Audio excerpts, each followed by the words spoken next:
Welcome back. Living the common life for us Xaverians entails the creation of spaces where one can truly feel the help, encouragement, and edification of other followers of Riken. But what is the implication of this in our present time? Does it signify that our leadership or the chapter should call Xaverians to live together once again? Does it mean that the membership should be reconfigured to alternative forms of community living? These are questions that cannot be easily answered because of the complexities we face as individuals and as a congregation before an ever-changing world and with a religious life that is continually transforming in the third millennium. But while there are no easy answers to these questions, there may be points that we can take into consideration. We are all aware that there is a deep need for us to assess properly the way we have lived the common life as Xaverians after the Second Vatican Council.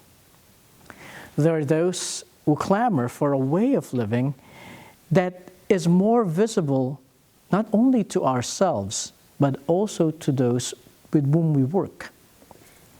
There are also those who feel that the topic should not be openly discussed, as it can be taken as an indictment against those who had chosen to live alone for years. However, this is a discussion that just cannot be swept under the floor. For we know that we are all, as a congregation, at a crucial time of reconsideration in our congregation's ongoing story.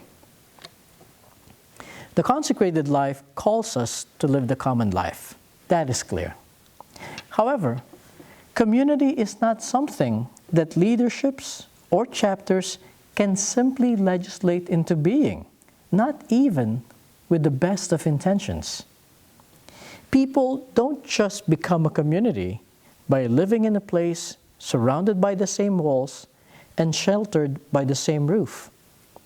Likewise, if the motivation for individuals to live together is just to get the job entrusted to them efficiently done, then they are not living necessarily as a community, but more rather as an institution. That is, a gathering of people who are primarily oriented towards the fulfillment of a given task. A group of individuals grow into a community if they are able to transform where they are located into a space where they can experience authenticity, acceptance, nurturance, support, and friendship. This may be experienced in an immediate level by brothers who are living under one roof. But this also should be experienced in the wider level, as in the congregational level. At times, our experience of community may be so nuclear that we forget that we, brothers, are part of something bigger, a religious congregation, one in which we can all feel and should feel a sense of connection and belonging with the other brothers whose cultures and generations are different from ours. It's also one wherein we all feel that we are sharers in the spiritual patrimony of the same founder. Finally, it is one where we feel that we are part of a common history that is nearly 2 centuries old. But it should be emphasized that consecrated women and men do not form themselves into a community simply because they are religious, that is the expectation from us. First and foremost, all who follow Christ are called to a life in community. You don't have to be a religious to receive this call, because it is part of what it means to be a follower of Christ. And this can be seen in the precious witness that dates itself to the origins of Christianity, according to the Acts of the Apostles. Quote, "Those who accepted the message of Christ devoted themselves to the teaching of the apostles and to the communal life, to the breaking of the bread and to prayers. All who believed were together and had all things in common. The community of believers was one of heart and mind, and no one claimed that any of his possessions was his own. They had everything in common. There was no needy person among them, for those who owned property or houses would sell them, bring the proceeds of the sale, and put them at the feet of the apostles, and they were distributed to each according to the need. However, not all Christians, as we know, are summoned to a life of vowed celibacy. Whereas all Christians are asked to follow the will of God in their lives, to embrace poverty of spirit, and to be in solidarity with those who are less fortunate. The vocation to live as celibate is given only to some. And of those few that are called to celibacy, there are those who are called to profess it publicly through religious vows. It would be wrong to think that religious women and men vow chastity in order for them to be totally focused on a work. They vow celibacy for the sake of the reign of God, not for the sake of a work for the reign of God.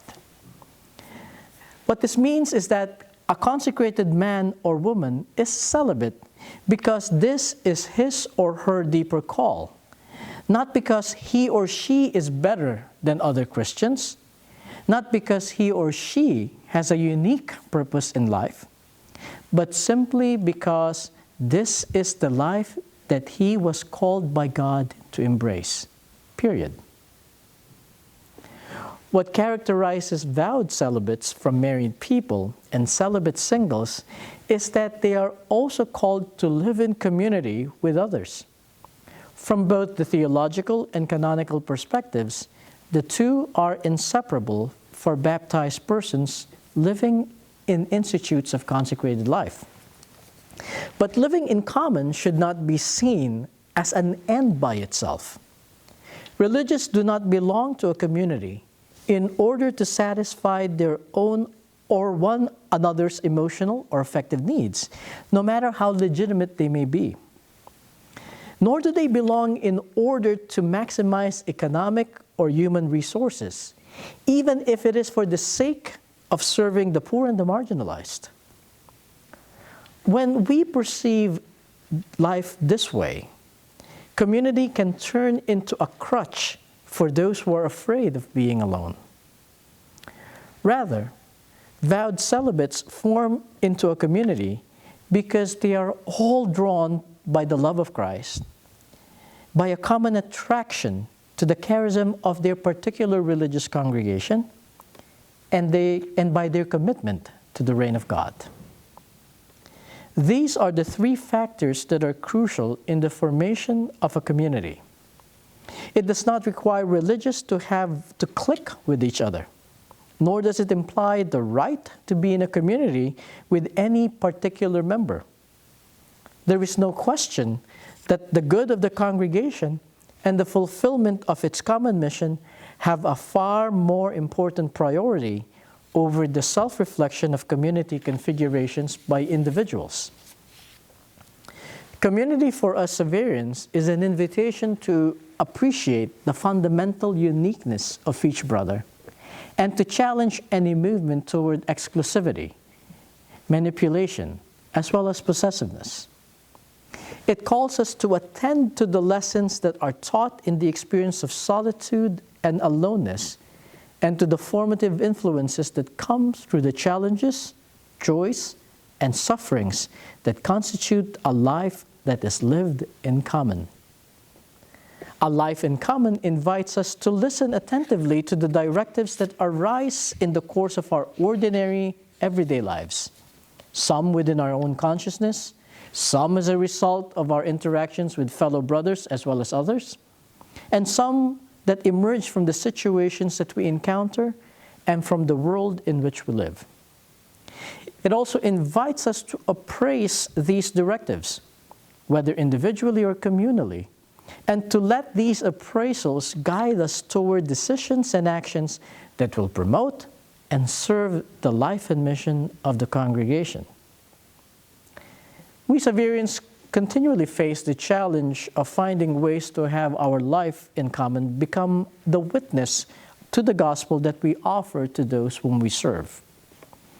To live in solidarity and availability among those we serve, we need to live ordinary lives that share in the common elements of life, gifts and limitations, sinfulness, as well as gracefulness.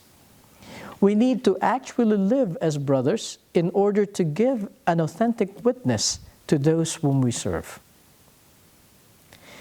The challenge of living community calls us today to be more explicit about some of the challenges that we face as brothers in the third millennium. In Europe, as well as in the United States, we face the diminishing of numbers, increasing of age, and the diversity in the understanding and practice of our ministries, as well as the reduction in number of large communities. The diminishment likewise in opportunities for and the willingness of the brothers to engage in ongoing formation. In Africa, meanwhile, we face the alternative challenges of growth and development, as well as the issue of being truly connected to the common Xaverian heritage that we all share. The entire congregation faces a serious and challenging financial situation.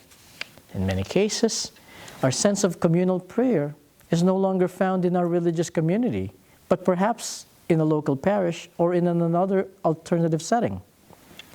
Our spirit of poverty and communal life have changed dramatically and brought to light concerns that deal with the brothers' growing sense of autonomy, individual ownership, lack of connection, and concern with the larger congregation. But a centralized and efficient government structure has had an effect also on our sense of fraternity, diminishing quite powerfully our sense of belonging to a band of brothers who mutually help, encourage, and edify one another and work together.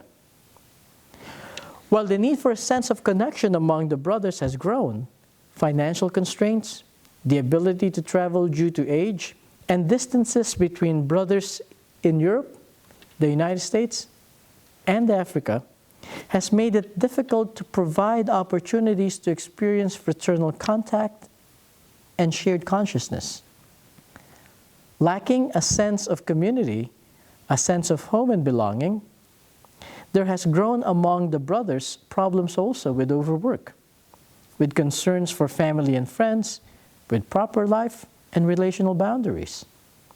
Our ministries have diversified and become less visible as shared communal ventures. Less and less do we have the experience of being brothers who help, encourage, and edify one another and who work together. As our lives become more and more individualized, independent, and autonomous, our fraternal communal consciousness diminishes, and any request or opportunity to serve the wider congregation is taken instead as an imposition and an unnecessary burden. All these challenges face us as a congregation, and in the spirit of the founding vision, they need to be addressed in common.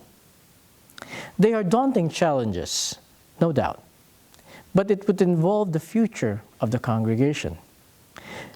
If we are faithful to and hopeful in the call that we have been given, and to the sense of community in our Xaverian charism, we might find ourselves led to a renewed life not only for ourselves, but also for those whose lives we touch when we encounter them. We end this presentation by asking you to reflect and share on the following questions. Number 1, was there any particular point in this discussion of community that strongly moved you, whether positively or negatively? Why are you affected by it? And number 2, which of the challenges mentioned at the last part of this discussion concerned me most as the most important challenge that we face in our sense of community as we enter the third millennium. Why? Don't forget to send the results of your reflection and discussion to the Coordinating Committee for the 27th General Chapter. Thank you very much for your active participation today. We hope to see you in our next presentation.